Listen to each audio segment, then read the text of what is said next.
Money has a pretty bad reputation, but people often lose track of what it allows us to do. The point of money, at the most basic level, is to help us track who has done favors for other people or for society and pay them back over time. Currency has enabled us to cooperate on a global scale in a way that we just wouldn't be able to do without it. Right now, money is effectively issued by nation-states, which has been pretty functional in many parts of the world, but it's also susceptible to failure. In the extreme, you could spend your whole life saving money, and over a very short period of time, it all just goes away. The Corralito happened in 2001 in Argentina.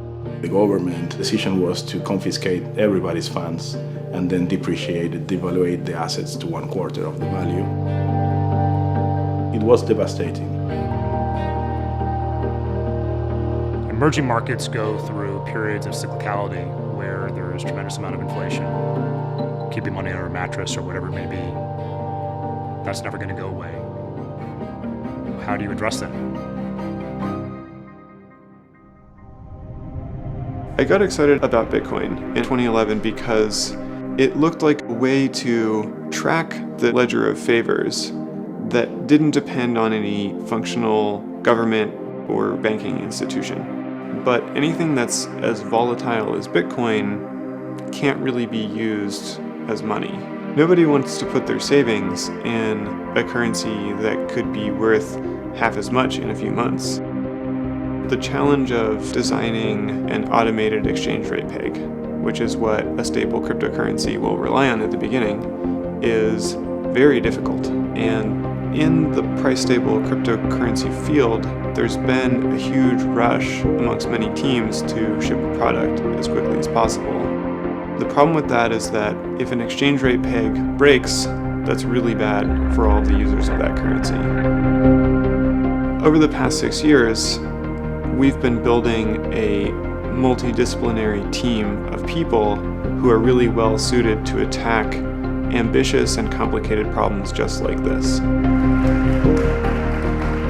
Evan and the reserve team, they're already accomplished in many respects. They're seeking to do something that's really audacious. And maybe why it appeals to me so much is that it really reminds me of what we were trying to do in the earliest days at PayPal. The Reserve Protocol implements 2 tokens, the Reserve Token and the Reserve Rates Token. The Reserve Token is pegged initially to the US dollar so that it maintains a stable purchasing power, and the Reserve Rates Token is allowed to fluctuate.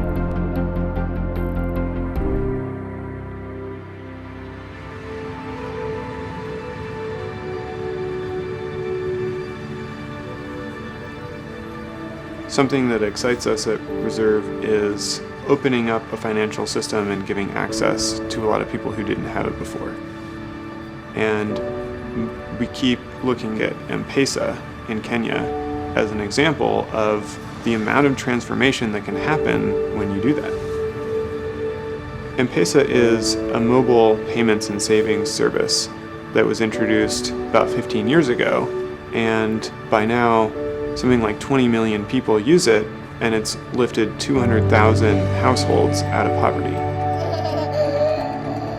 I think stablecoins give autonomy to people, and that's a very empowering tool, because now when somebody wants to change the rules, that autonomy, will create freer society. You're always going to have dollars, you always have gold, but in this era of blockchain and crypto, why can't you have a crypto equivalent? That's where the stability of reserve comes into play. Currency is this enormous global institution, but ultimately what matters is the impact on people's individual lives. And our hope is that the level of cooperation and stability that we enjoy in most of the developed world really can be brought to the remainder of the world.